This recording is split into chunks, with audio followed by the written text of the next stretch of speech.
بسم الله الرحمن الرحيم. الحمد لله نحمده ونستعينه ونستغفره ونعوذ بالله من شرور أنفسنا ومن سيئات أعمالنا. من يهده الله فلا مضل له ومن يضلل فلا هادي له، ونشهد أن لا إله إلا الله وحده لا شريك له، ونشهد أن سيدنا ومولانا محمدا عبده ورسوله، وصلى الله تعالى عليه وعلى آله وأصحابه وبارك وسلم تسليما. ما بعد.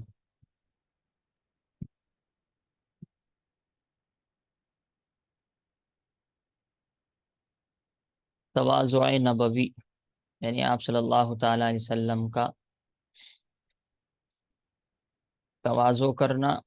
تواضع کا مطلب یہ ہے کہ بڑا مت بننا،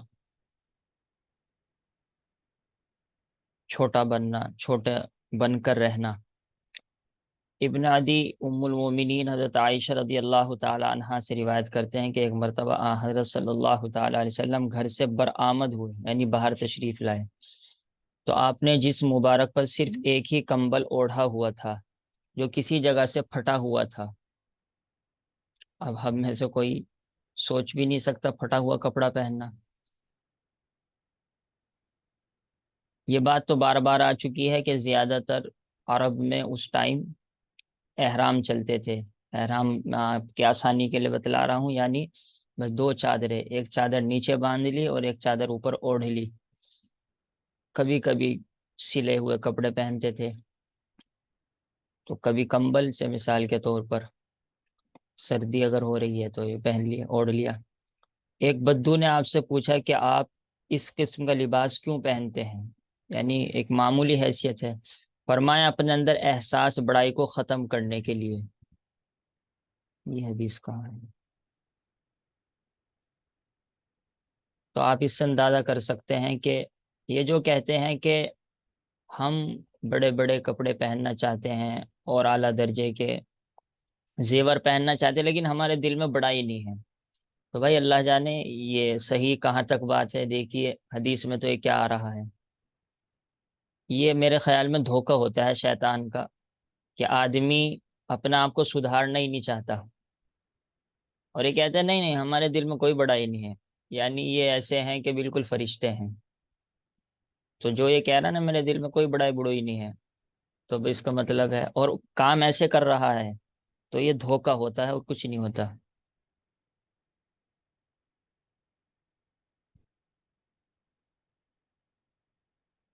سیدھا سادہ رہنا تواضع کی نشانی ہے، اور بن ٹھن کر رہنا عام طور پر بڑائی کی نشانی ہوتی ہے.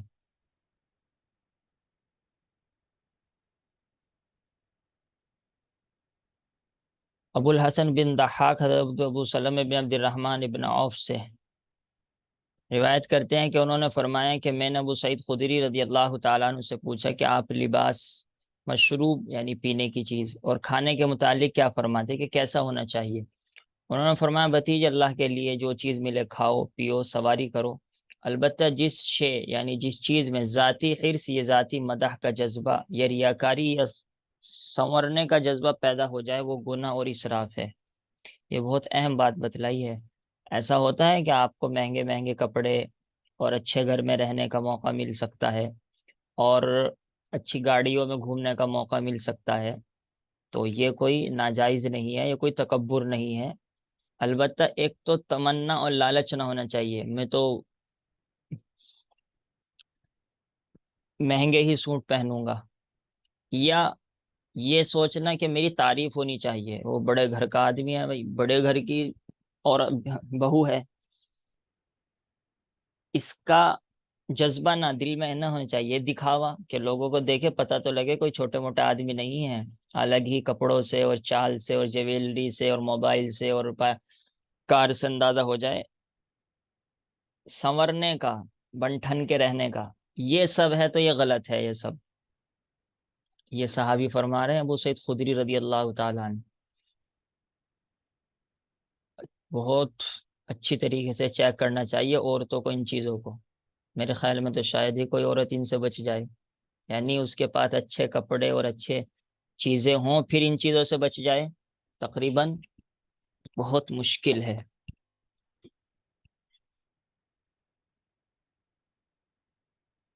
تو یہ تو ایک طرح کی زیادتی ہے، فضول خرچی ہے۔ ہاں اگر اچھی چیز پہننے کو مل رہی ہے، لیکن صرف اس وجہ سے کہ اللہ تعالیٰ نے دیا ہے اور اللہ تعالیٰ کے شکریہ کے طور پر میں پہنے، اور اس میں زیادہ بہت زیادہ فضول خرچہ نہ ہو، تو پھر ٹھیک ہے۔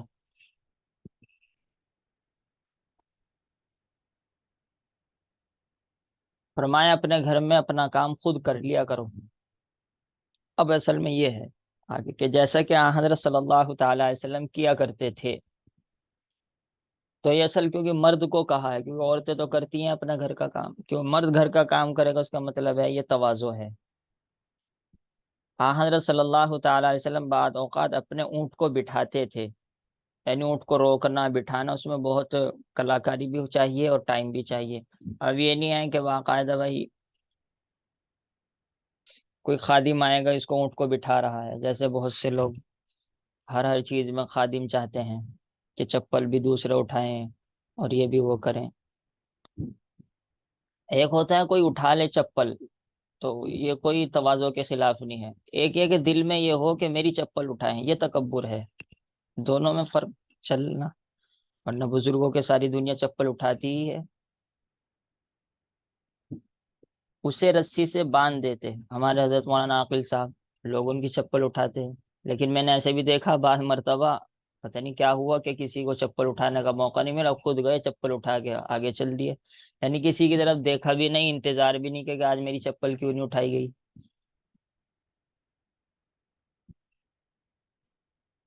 اسی رسی سے باندھ دیتے۔ خیر اپنے گھر میں جھاڑو دیتے تھے، آپ صلی اللہ تعالی علیہ وسلم گھر میں جھاڑو دے رہے ہیں، اور بہت سی تو عورتیں ہی نہیں دیتی۔ اپنی بکری کا دودھ دھوتے تھے، یعنی دودھ نکالتے تھے۔ اپنی جوتی کی مرمت کر لیا کرتے تھے، یعنی جوتا اگر ٹوٹ جاتا تو صحیح کر لیا کرتے تھے۔ کون؟ وہ جس کے سامنے فرشتوں کی بھی حیثیت نہیں ہے، اور نبیوں کے سردار، جس کو یہ پیشکش کی جا رہی کہ پورا پہاڑ کونٹلوں من سونا بنا دیا جائے۔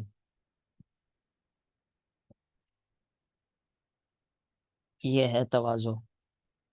خالی میرے کہنے سے میں متواضع ہوں، ہم چھوٹے آدمی ہیں، بہت لوگ کہتے ہیں ہم تو چھوٹا آدمی ہیں، جی ہم تو چھوٹا آدمی ہیں، کہنے سے کچھ نہیں ہوتا۔ اپنے کپڑوں کو پیبند لگا لیتے تھے، یعنی کہیں سے پھٹ جاتا تو اسے سی لیتے تھے۔ اپنے خادم کے ساتھ بیٹھ کر کھانا کھاتے تھے، یعنی جو غلام ہوتا اسی کے پاس بیٹھ کر کھا لیا، اور جب خادم تھک جاتا تو اس کی جگہ خود کام کرتے تھے، یعنی اس کا کام کر دیا۔ بازار سے جا کر کھجورے خریدتے تھے، یعنی یہ نہیں ہے حالانکہ ایک اشارہ کر دے 10 صحابہ آگے پیچھے کام کرنے کے لیے تیار ہیں، اور اسے اپنے ہاتھ میں پکڑ کر اپنے دامن میں ڈال کر لانے میں کوئی برائی نہیں سمجھتے تھے۔ اصل میں یہ پہلے عربوں کا تھا کہ تھیلیاں وغیرہ تو تھی نہیں، تو ضرورت پڑتی تھی وہ اپنے جو چادر اوڑھتی تھی اسی میں کونے میں باندھ لیا کرتے تھے۔ تو آج کے دور میں یہ نہیں طریقہ اختیار کیا جائے گا، یہ کلچر کا اور تہذیب کا فرق پڑتا ہے۔ مسلمانوں میں سے امیر غریب بڑا سرخ غلام، سرخ غلام کا مطلب ہے یعنی عرب غلام سفید، آزاد یا جو بھی راستے میں ملتا، سلام میں پہل فرماتے تھے، یعنی انتظار نہیں کرتے تھے کہ وہ سلام کرے گا، بس ایک دم جیسے ہی موقع ملا آپ خود سلام فرمایا کرتے تھے۔ عام طور پر دینداروں ہی میں یہ ہوتا ہے کہ وہ سوچتے ہیں کہ ہمیں لوگ سلام کریں۔ دعوت کرنے والا اچھا یہاں پر اب یہ جو صفات آئی ہیں یقیناً مرد کو ایسا کرنا چاہیے، عورتیں تو تقریباً گھر کا کام کرتی ہی ہیں، لیکن کوئی عورت اپنے شوہر سے کہے کہ تو یہ کر تو یہ کر تو یہ کر، اور ہو تمہاری جیسی پڑھنے والی کہ دیکھو ہم نے تو پڑھا ہے، تو یہ اس کی غلطی ہوگی بیوی کی، اپنے شوہر کو اس طریقے سے حکم دینا، یہ اگر وہ نہیں کرتا اس کے اوپر تانے دینا، اور اس سے شوہر ناراض ہو تو اس پہ گناہ ملے گا بیوی کو۔ آپ کے ذہن میں تو یہ ہے کہ ہم سنت پر عمل کروانا چاہ رہے ہیں، بھائی سنت پر عمل کرنا اس کے لیے ہے، وہ خود کرے۔ کبھی حضرت عائشہ نے کہا چلو جھاڑو دو؟ نعوذ باللہ، سنت تو جب ہوگی جب حضرت عائشہ کہیں یا کوئی بیوی کہے۔ تو یہ دھوکہ مت کھانا، وہ جتنا کرے کرے اس کا حساب ہے، نہیں کرتا تو گناہ کی تو کوئی بات ہے نہیں کہ اگر وہ گھر میں کام نہیں کرتا تو اس کو گناہ مل جائے گا. عورت اگر اس کو مجبور کرے گی اور اس کو اس اعتبار سے تانے دے گی تو اس کو گناہ مل جائے گا، کیونکہ شوہر کو ستانا گناہ ہے. یہ ہے دین کی سمجھ. الٹے سیدھے مطلب ورنہ شیطان ڈالتا ہے، اسی وجہ سے کہتے کسی سے پڑھا جائے. اچھا، دعوت کرنے والا خواہ پراگندہ بالو اور پریشان حال ہوتا. بہر صورت، پراگندہ یعنی بکھرے ہوئے بال، بہر صورت آپ اس کی دعوت قبول فرماتے تھے. یعنی کہ غریب کر رہا ہے جیسے عام عادت ہے، ہاں تو غریب ہے وہاں ملے گا کیا، اور نہ بھی جاؤ تو کیا وہ کچھ کر لے گا. اور امیر نہیں بھائی جانا پڑے گا، ناراض ہو جائے گا. امیر ناراض ہو گیا اس کا مطلب کیا، خدا ناراض ہو گیا، نعوذ باللہ. تو یہ تواضع کے خلاف ہے اور عام بات ہے. اور ہر آدمی کہتا ہے جی ہم تو چھوٹا آدمی ہیں. چھوٹا آدمی ہو تو بھاگے کیوں پھر تو امیروں کے سامنے. اور کھانے میں وہ شے بھی پیش کرتا اسے برا جو شے یعنی جو بھی چیز پیش کرتا اسے برا نہیں کہتے تھے. بھائی کیا لایا تو، دعوت کری تھی تو کچھ تو لے آتا. ہاں یہ بھی یاد رکھو یہاں بھی. دعوت کرنے والے کی ذمہ داری ہے وہ اچھا سے اچھا کھلائے. کبھی تم سوچو بھی سنت ہے جی سادہ کھلائیں گے، نہیں. مہمان کا حق ہے کہ اپنی طرف سے تکلف کیجئے. تکلف کا مطلب جو نارمل چیزیں بنتے ہیں ان سے اچھا بنائیے جتنی ہمت ہے. لیکن وہ جو میزبان آیا ہے وہ کچھ کمی نہ نکالے، چاہے اس کو بالکل سادہ کھانا ملے. دونوں طرف سے فرق ہے. خواہ خشک اور کم قیمت کھجوری ہوتی، عام طور پر اس ٹائم کھجوری ہی کی دعوت ہوتی تھی.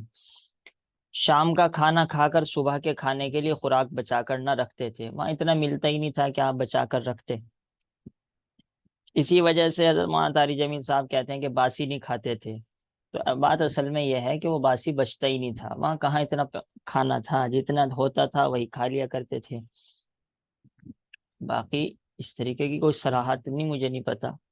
اتنا ہے کہ آپ صلی اللہ تعالی علیہ وسلم جو نیچے کی کھرچن ہوتی تھی وہ کھا لیا کرتے تھے.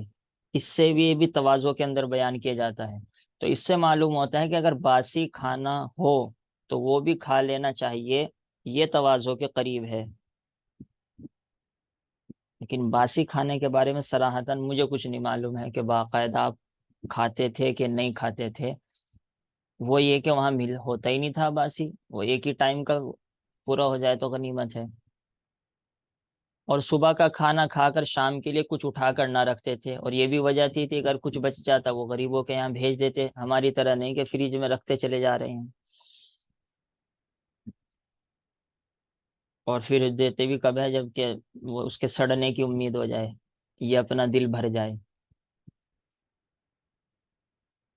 آپ کے توشہ خانے میں کبھی رات کو روٹی کا ٹکڑا یا تھوڑے سے ستو کے سوا کچھ نہیں بچا. اب یہاں سے تو ثابت ہو گیا کہ روٹی بچ جاتی تھی تو بظاہر آپ اس کو کھاتے بھی ہوں گے.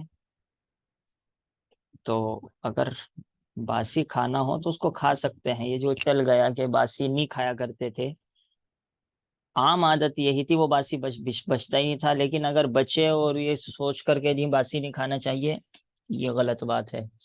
بلکہ کھانا چاہیے، اس میں تواضع ہے، اس میں ثواب ہے. کس نیت سے کھائے کہ اللہ کا رزق ہے، پہلے بھی شاید یہ بات آئی ہے. کتنی اہم حدیث ہے، اتنی لمبی حدیث. حضرت صلی اللہ تعالی علیہ وسلم نرم خو یعنی نرم طبیعت، مہربان طبیعت یعنی رحم کرنے والے، خوش صحبت.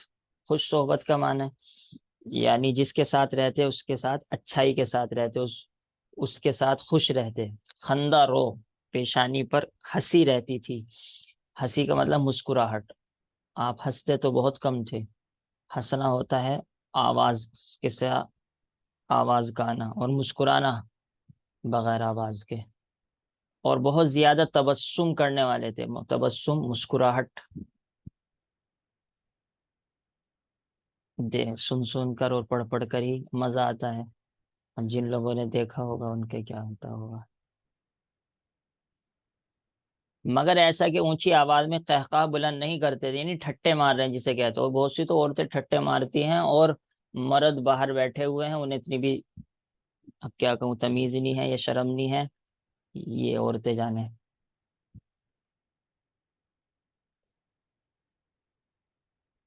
بہت سی عورتوں کو دیکھ کر تو اتنا تعجب ہوتا ہے، بے پردہ بیٹھی ہیں بالکل، کبھی ڈاکٹر کے بس میں اس طریقے سے ایسی جگہ یہ موقع ملتا ہے، انہیں کوئی لحاظ ہی نہیں ہوتا کہ وہ عورت ہیں۔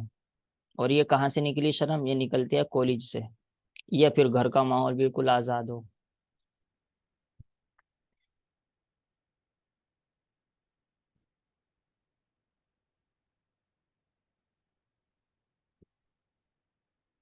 اور شوہر اتنا بڑا بے غیرت ہوتا ہے، اس کے برابر میں بیٹھا رہتا ہے، اسے کوئی پرواہ نہیں ہوتی۔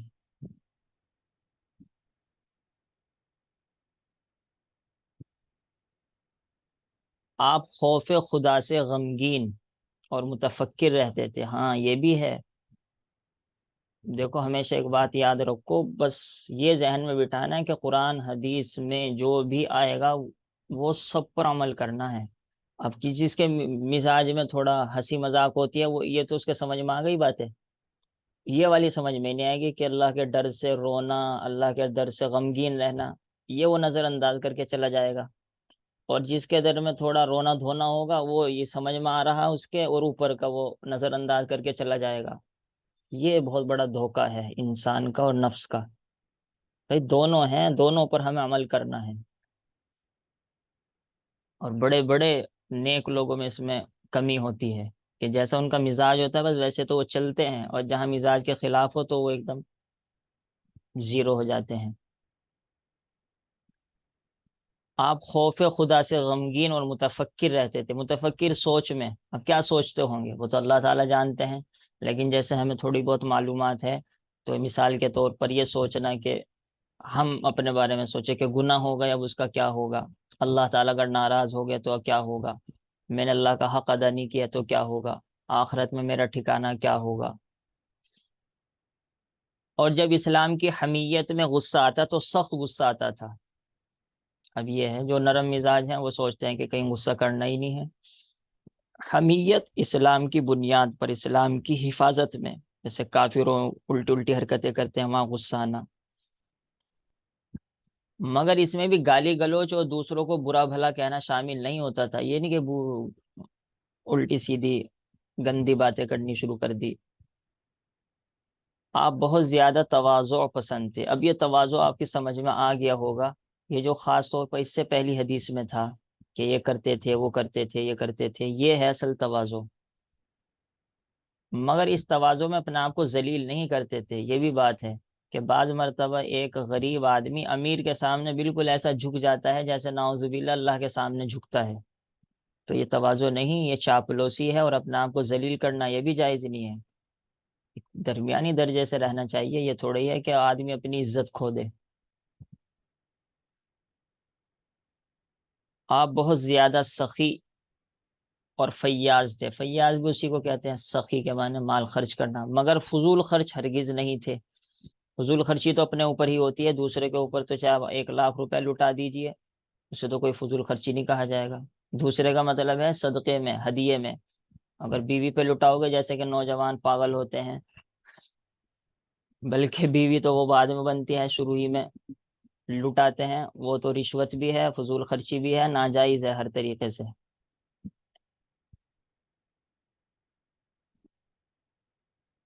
اور لڑکیاں جو لیتی ہیں شادی سے پہلے، وہ بالکل ناجائز اور رشوت ہے، ان کا واپس کرنا ضروری ہے۔ اور کمال کی بات ہے ماں باپ کو پتہ ہوتا ہے اور اسے نظر انداز کرتے ہیں، رشوت آ رہی ہے گھر میں ناجائز نام پر، اور ماں کہہ رہی ہے کوئی بات نہیں، ہمیں نہیں پتہ، یہ تو سب سن کر پتہ لگتا ہے۔ آپ اپنے رشتہ داروں اور تمام مسلمانوں سے صلہ رحمی فرماتے تھے۔ صلہ رحمی کا مطلب یہی ہے کہ رشتہ داری کو جوڑنا، اور ایسے ایسے کام کرنا جس سے رشتہ داری جڑے نہ کہ ٹوٹے۔ آپ بے حد نرم دل تھے، بہت زیادہ نرم دل تھے۔ تو اصل میں یہ ایک انسان کی طبیعت ہے، بےہوشوں کا مزاج سخت ہوتا ہے، وہ بے حد نرم بن ہی نہیں سکتے، ناممکن سی بات ہے، یہ اچھی طرح سمجھ لو، یہ باتیں سمجھنی پڑے گی۔ حضرت موسیٰ علیہ الصلوۃ والسلام کا مزاج دوسرا تھا، اور حضرت ابراہیم کا مزاج نرم تھا. ایسے ہی صحابہ میں حضرت ابو بکر کا مزاج نرم تھا، حضرت عمر کا مزاج گرم تھا، لیکن دونوں اللہ والے، دونوں اعلیٰ درجے کے اللہ کے بندے. تو مزاج میں فرق آتا ہے، وہ کبھی بالکل ایسا نہیں ہو سکتا آپ مزاج کو پلٹ لیں، ناممکن سی بات ہے. لیکن اس کو سیدھے راہ پر لانا ہے. کوئی گرم ہے تو وہ بھی حضرت عمر کی طرح کامیاب ہو سکتا ہے، کوئی نرم ہے وہ حضرت ابو بکر کی طرح کامیاب ہو سکتا ہے. اس وجہ سے کہہ رہا ہوں کہ اصل میں تم سوچ پڑھ پڑھ کر دوسروں کے بارے میں سوچتے ہو کہ وہ تو ایسا ہے، وہ تو ایسی ہے. تواضع کا یہ عالم تھا کہ ننگے پاؤں گلیوں میں چلتے پھرتے. اصل میں یہ وہی بات ہے، اس زمانے میں کوئی غلط چیز نہیں. جیسے اگر ہم گھر میں کوئی ننگوں پیر چل لے 4 5 قدم، اس کمرے سے دوسرے کمرے میں چلے جائے، کوئی زیادہ برا نہیں سمجھا جاتا. خاص طور پر صاف فرش ہو تو بھائی کیوں نہیں برا سمجھتے تم اس کو؟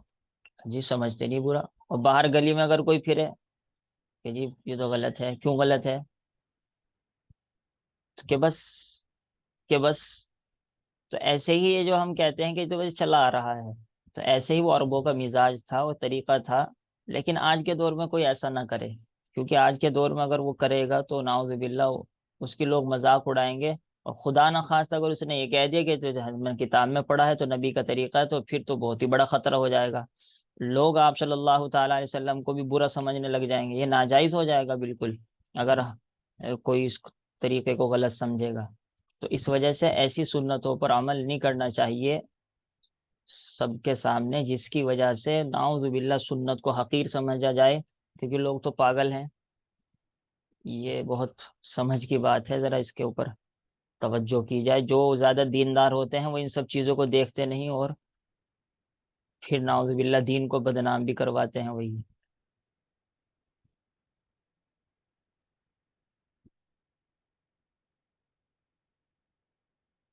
کبھی شکم سیری سے پیٹ میں گرانی نہیں ہوئی، یعنی اتنا کھا لیا اتنا کھا لیا کہ اس کے بعد گولیاں کھانی پڑ رہی ہے. یہ کہ آج بھائی بہت کھا لیا، سمجھ میں نہیں آ رہا اب کیا کروں، تو کھایا کیوں اتنا، ایسا نہیں کو ہوا. اور کبھی کسی قسم کا لالچ یا طمع نہیں کیا کہ یہاں سے آ جائے وہاں سے آ جائے. چلیے تو بہت لمبا ہے.